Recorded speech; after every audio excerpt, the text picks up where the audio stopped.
नमस्कार बच्चों, कैसे हैं आप? बच्चों, हम क्षितिज का चैप्टर 2 तुलसीदास, राम लक्ष्मण और परशुराम संवाद पढ़ रहे थे, जो कि तुलसीदास जी द्वारा रचित रामचरितमानस के बालकांड से उद्गृत है, जिसके अंतर्गत हमने जाना था कि किस प्रकार सीता जी के स्वयंवर में धनुष पर प्रत्यंचा चढ़ाते समय भगवान राम से शिव जी का धनुष टूट जाता है और उसकी आवाज को सुनकर परशुराम जी बड़ा क्रोधित होकर जनक जी की सभा में उपस्थित होते हैं। तो उस समय राम, लक्ष्मण और परशुराम जी के मध्य जो संवाद होता है, उसका बहुत ही सुंदर चित्रण इसमें किया गया है। और तो आगे बढ़ते हैं और देखते हैं कि परशुराम जी के क्रोधयुक्त वचनों का उत्तर लक्ष्मण जी अपने व्यंग वचनों से किस प्रकार देते हैं। तो आइए हम अपना पाठ आगे बढ़ाते हैं। विहसी लखन बोले मृदुबानी, अहो मुनीसु महाभटमानी। विहसी मीन्स हंसकर, मृदु मीन्स कोमल, वाणी मीन्स वाणी, और मुनीसु मीन्स महामुनि, महाभट मीन्स महान योद्धा, मानी मीन्स माना हुआ। तो जब परशुराम जी इतनी बड़ी बड़ी बातें करते हैं, डींगे मारते हैं, तो लक्ष्मण जी अपनी कोमल वाणी में बड़ा हंस हंस के और परशुराम जी से कहते हैं कि अरे मुनिराज, आप तो बहुत ही माने हुए योद्धा हैं, योद्धा निकले। पुनि पुनि मोही दिखाव कुठारू, बार पुनि पुनि मीन्स बार बार, मोही मीन्स मुझे, दिखाव मीन्स दिखा रहे हैं, कुठार मीन्स कुल्हाड़ा।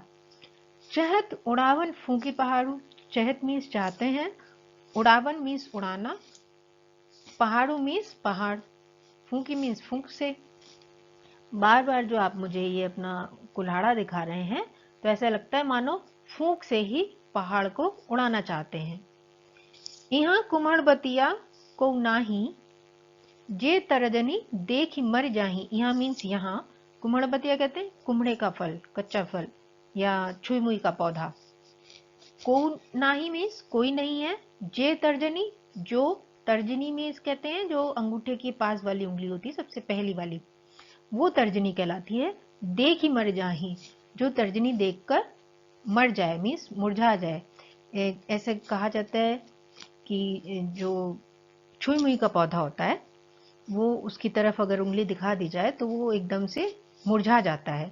तो यहाँ पर इसका आशय निर्बल से है, कमजोर से है, कि यहाँ पे कोई इतना निर्बल, इतना कमजोर नहीं है जो आपके फरसा देखकर और डर जाए। देख ही कुठार सरासन बाना, मैं कछु कहा सहित अभिमाना। देखी मीन्स देखकर, कुठारू मीन्स कुठार, सरासन मीन्स धनुष, और बाण, बाना मीन्स बाण, मैं कछु कहा सहित अभिमाना। आपके पास ये धनुष और बाण और कुल्हाड़ा देखकर तो मैंने अगर कुछ अभिमान पूर्वक आपसे कुछ कह दिया हो, कि ये सोचकर कि आप कोई योद्धा हैं, तो ये मैंने सोचकर शायद आपसे अभिमान पूर्वक कुछ कह दिया हो। भृगुसुत समुझि जनेऊ बिलोकी, जो कछु कहु सहु रिस रोकी। भृगुसुत मीन्स भृगुवंशज, भृगुवंश के समझकर, और जनेऊ बिलोकी, और आपके गले में ये जनेऊ जो यज्ञोपवीत है वो देखकर। जनेऊ क्या होता है? एक जो ब्राह्मण है वो अपने गले में एक सफेद धागा एक पहने रहते हैं, वो जनेऊ कहलाता है, जिसे यज्ञोपवीत भी कहते हैं। जो कछु कहूं सहूं रिस रोकी, जो कुछ कहा कहूं, कहा आपने, सहूं रिस रोकी, वो सब मैंने, रिस मीन्स क्रोध को, रोककर सहा, क्योंकि आप भृगुवंशी हैं और आपने जनेऊ धारण किया हुआ है, मीन्स आप ब्राह्मण हैं। सुर महिसुर हरिजन अरु गाय, सुर मीन्स देवता, महिसुर मीन्स ब्राह्मण, हरिजन भगवान के भक्त, अरु गाय और गाय। हमरे कुल इन्हें इन पर न सुराई, हमारे कुल में इन पर, सुराई कहते हैं वीरता, इन पर वीरता नहीं दिखाई जाती है। तो आपके गले में जनेऊ है, भृगुवंशी हैं, तो मैंने आपकी बातों को क्रोध रोककर अपने सहन करा सब बातों को, क्योंकि हमारे वंश में, हमारे कुल में ब्राह्मण, देवता, भगवान के भक्त और गाय पर वीरता नहीं दिखाई जाती है। बंधे पापू अपकीरति हारे, अगर मैं आपका वध कर देता हूं तो भी मैं अपयश, पाप का भागीदार होता हूं, और हारता हूं तो मुझे अपयश की प्राप्ति होती है। मारता हूँ पा परिये तुम्हारे, मारता हूँ मीन्स अगर आप मार देते हैं तो भी मैं पा परिये तुम्हारे मीन्स आपके पैरों ही पड़ूंगा। कोटि कुलिस सम वचनु तुम्हारा, व्यर्थ धरऊ धनु बान कुठारा। तो मैं आपसे यही कहूंगा कि आपके तो वचन ही करोड़ों वज्रों के समान कठोर हैं। कोटि करोड़ों, वचनु तुम्हारा, आपके वचन जो है वो करोड़ों वज्र के समान हैं, कठोर हैं। व्यर्थ धरहु, व्यर्थ मीन्स बेकार ही, धरहु आपने धारण किया हुआ है, धनु बाण कुठारा, धनुष बाण और कुठारे सब आपने व्यर्थ ही धारण किए हुए हैं, क्योंकि जो आपके वचन है वो ही कठोर वज्र के समान है। जो विलो की अनुचित कहऊ, क्षमऊ महामुनि धीर। अब फिर और व्यंग बाण मारते हैं लक्ष्मण जी, कहते हैं कि इसलिए इन्हें देखकर, जो विलो की, इन धनुष बाण और कुठार को देखकर, यदि अनुचित कहऊ, जो कुछ मैंने अनुचित कह दिया हो, क्षमऊ मीन्स क्षमा कीजिएगा, महामुनि, हे महामुनि, धीर मीन्स धैर्यशाली, तो ये धैर्यशाली महामुनि मुझे क्षमा कीजिएगा। सुनी सरोष भृगुवंश मणि बोले गिरा गंभीर। अब जब लक्ष्मण जी ने सारी बातें कह ली तो उनकी बातों को सुनकर सरोष क्रोध सहित, भृगुवंश मणि कौन हुए?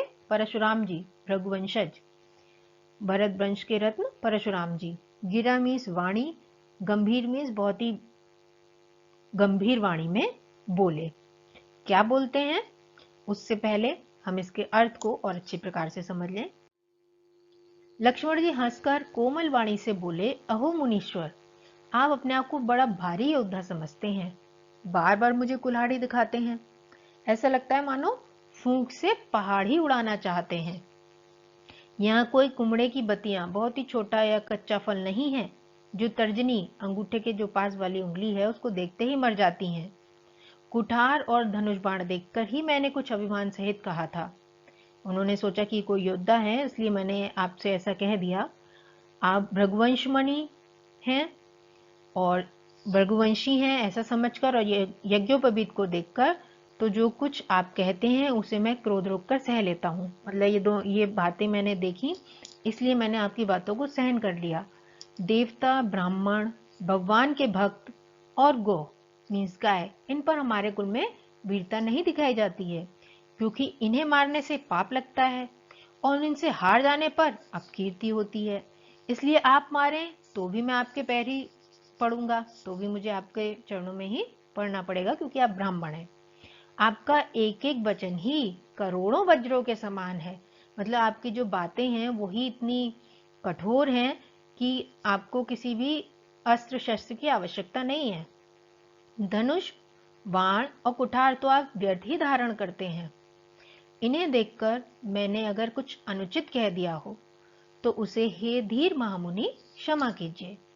ये सुनकर रघुवंशमणि परशुराम जी क्रोध के साथ गंभीर वाणी बोले।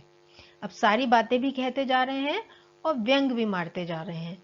तो अब आगे परशुराम जी क्या कहते हैं, लक्ष्मण जी की बातों को सुनकर देखते हैं।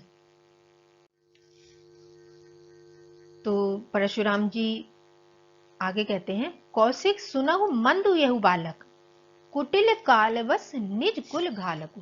कौशिक मीन्स विश्वामित्र जी, सुनहु मीन्स सुनो, मंद मीन्स मूर्ख बुद्धि, कुटिल मीन्स बड़ा जो टेढ़ा हो कुटिल, कालवश मीन्स मौत के वश में, निज मीन्स अपना, कुल घालकु मीन्स कुल को नष्ट करने वाला। तो विश्वामित्र जी की ओर देखकर परशुराम जी कहते हैं कि अरे विश्वामित्र सुनो, ये बालक तो बहुत ही कुबुद्धि और कुटिल है, ये काल के वश होकर अपने कुल का घातक बन रहा है। भानुवंश राकेश कलंकु, भानुवंश मीन्स सूर्यवंश, भगवान राम सूर्यवंशी थे, तो भानुवंश मीन्स सूर्यवंश और राकेश मीन्स चंद्रमा, कलंकु मीन्स धब्बा, निपट मीन्स निरा, निरंकुश मीन्स उद्दंड और अबुध मीन्स मूर्ख और असंकु मीन्स निडर। तो वो कहते हैं कि सूर्य वंश रूपी चंद्रमा का कलंक है, ये पूरी तरह से उद्दंड है, मूर्ख है और निडर है। काल कवल हो यही छन माही, कहो पुकारी खोरी मोहि नाही। काल कवलु मीन्स काल का ग्रास बन जाएगा। क्षणमाही मीन्स क्षण भर में, हो यही मीन्स हो जाएगा, क्षण भर में काल का ग्रास बन जाएगा। खोरी मीन्स दोष देना। तो मैं बार बार कहूं पुकारी, मैं बार बार कह रहा हूं, फिर खोरी मोई ना आई, फिर मुझे कोई दोष मत देना। तुम हटकऊ जो चाहूं बारा। तुम हटकऊ मीन्स इसको रोको, जो मीन्स अगर, चाहो मीन्स चाहते हो, उबारना मीन्स इसका उद्धार करना। कहू प्रताप बल रोषु हमारा। तो हमारा प्रताप मीन्स जो बल है, वो शक्ति है, और जो हमारा रोष है, क्रोध है, उसके विषय में इसको बताओ। यदि तुम इसे बचाना चाहते हो तो हमारा प्रताप, बल और क्रोध बतलाकर इसे रोक लो। अब ये सब बातें जब परशुराम जी कहते हैं तो लक्ष्मण जी फिर तुरंत उनकी बातों का उत्तर देने लगते हैं। लखन कहऊं मुनि सुजसु तुम्हारा, तुम्हें अछत को बरने पारा। लक्ष्मण जी कहते हैं, कहूं मुनि सुजसु तुम्हारा। अरे सुजस मीन्स कहते हैं यश, कीर्ति। लक्ष्मण जी कहते हैं, हे मुनि, आपका सुयश आपके रहते दूसरा कौन वर्णन कर सकता है। अछत मीन्स छोड़कर, को मीन्स कौन, वरने पारा मीन्स वर्णन कर पाएगा। आपको छोड़कर आपका जो सुयश है वो कौन वर्णन कर पाएगा। मतलब कि आप ही अपने बारे में कहे जा रहे हैं कि मैंने इतनों को, क्षत्रियों का मैं द्रोही हूं, मैंने क्षत्रिय विहीन कर दिया था पृथ्वी को, इतनी सारी बातें आपने कह दी। तो आपका जो यश है वो आप खुद ही इतना सारा कह रहे हो कि आपके अलावा कोई इसका वर्णन नहीं कर पाएगा। अपने मुंह तुम आपन ही करनी। आपने जो भी कार्य किए वीरता के, वो आप अपने आप ही कह रहे हो। मुंह आपन ही करनी, खुद ही कार्य अपने कहे हुए कह रहे हैं। बार अनेक भांति बहुवर्णी, अनेक बार आपने उनका वर्णन किया है। नहीं संतोष तब पुनि कछु कहूं। अगर इतने पर भी संतोष मीन्स आपको संतुष्टि नहीं हुई है, तब पुनि कछु कहूं, तो दोबारा से कुछ कह दीजिए। जन रिस रो के दुसह दुख सहो। अपनी बातें बिना कहे, रिस मीन्स क्रोध को रोककर, ये जो असहनीय आप दुख सहन कर रहे हैं वो मत सहन कीजिए। अगर आपको इस पे भी संतुष्टि नहीं है तो आप कुछ और कह दीजिए। वीरव्रती तुम धीर अछोभा। वीरव्रती मीन्स जो वीरता के मार्ग पर चलने वाला है, जिसने वीरता का व्रत लिया है। अशोभा मीन्स अक्रोधी। गारी मीन्स गारी। शोभा मीन्स शोभा। तो आपने वीरता का व्रत धारण किया हुआ है, आप धैर्यवान हैं, क्षोभ रहित हैं। धीर अशोभा, धीर मीन्स धैर्यता, अशोभा मीन्स शोभ रहित। तो आप गाली देते हुए शोभा नहीं पाते हैं। सूर समर करनी करही, कहीं न जना वही आपू। सूर कहते हैं शूरवीर, और समर करनी मीन्स जो युद्ध में वीरता दिखाते हैं। कहीं न जना वही आपू, वो कहकर अपने आप को परिचित नहीं करवाते हैं। आपू मीन्स स्वयं को नहीं परिचित करवाते हैं। विद्यमान रण पाई रिपु। विद्यमान मीन्स जब उसके सामने रणभूमि में, रण मीन्स रणभूमि में, युद्ध में जब शत्रु विद्यमान है, सामने है। कायर कथई प्रतापु। कथई मीन्स कहते हैं। कहने का तात्पर्य है कि जो शूरवीर होते हैं वो युद्ध में शूरवीरता का कार्य करते हैं। वे अपने बारे में कहकर अपने आप को जनाते नहीं है कि मैं इतना वीर हूं, ऐसा हूं, अर्थात अपने मुंह से अपनी प्रशंसा नहीं करते हैं। शत्रु को तो युद्ध में उपस्थित पाकर कायर ही व्यर्थ में अपने प्रताप की डींग हाका करते हैं। तो आइए इसके अर्थ को और अच्छी तरह से समझ लेते हैं। हे विश्वामित्र सुनो, ये बालक बड़ा कुबुद्धि और कुटिल है। काल के वश होकर यह अपने कुल का घातक बन रहा है। ये सूर्यवंश रूपी पूर्ण चंद्र का कलंक है। ये बिल्कुल उद्दंड, मूर्ख और निडर है। अभी क्षण में ये काल का ग्रास हो जाएगा। मैं पुकार कर कहे देता हूँ, फिर मुझे दोष मत देना। मैं बार बार आगाह कर रहा हूँ कि मेरा कुठार इतना भयंकर है, तो फिर बाद में सभा में जितने उपस्थित हैं वो मुझे कोई दोष नहीं देगा कि मैंने इस बालक को मार दिया। यदि तुम इसे बचाना चाहते हो तो हमारा प्रताप, बल और क्रोध बतलाकर इसे मना कर दो। इसे समझा दो कि मैं कितना क्रोधी हूँ, कितना शक्तिशाली हूँ, अगर तुम इसकी रक्षा चाहते हो तो। तब ये सारी बातें जब सुनते हैं लक्ष्मण जी तो फिर व्यंग्यबाण मारने लगते हैं उनको। कहते हैं, हे मुनि, आपका सुयश आपके रहते दूसरा कौन वर्णन कर सकता है।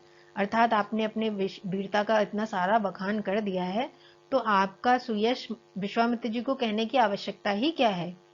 आपने अपने ही मुंह से अपनी करनी अनेकों बार बहुत प्रकार से वर्णन की है। आपने स्वयं ही इतनी तारीफ अपनी कर दी है कि मैं इतना वीर हूं, तो गुरु महाराज जो हैं वो मुझे बताकर क्या करेंगे। और अगर इतने पर भी संतोष ना हुआ हो तो फिर कुछ कह डालिए। तो अगर आपकी संतुष्टि इसमें नहीं हुई है तो आप और बातें भी बता दीजिए। क्रोध रोक कर असह दुख मत सहिए, मतलब अगर आपको इन सब बातों को बिना कहे गुस्सा आ रहा है तो आप उसको सहकर दुख मत सहिए। आप वीरता का व्रत धारण करने वाले हैं, धैर्यवान हैं और क्षोभ रहित हैं, इसलिए गाली देना आपको शोभा नहीं देता है। क्योंकि शूरवीर तो युद्ध में शूरवीरता का प्रदर्शन करते हैं, अपनी बातों को कहकर वीरता का बखान कर अपने को नहीं पहचानवाते हैं, अपने को परिचित नहीं करवाते हैं। शत्रु को युद्ध में उपस्थित पाकर कायर ही अपने प्रताप की डींगे मारा करते हैं। क्योंकि जो कायर लोग होते हैं, कायर पुरुष होते हैं, वही अपने सामने जब शत्रु होता है तो उसको देखकर और कहते हैं कि मैं ये कर दूंगा वो कर दूंगा। तो आप तो वीर हैं, तो इसलिए सारी बातें आपको शोभा नहीं देती हैं। तो लक्ष्मण जी तो व्यंग्यवाण छोड़े ही जा रहे हैं और परशुराम जी के क्रोध की अग्नि बढ़ती ही जा रही है। तो अब इसके आगे क्या होता है ये हम अपने अगले वीडियो में पढ़ेंगे। तब तक के लिए धन्यवाद।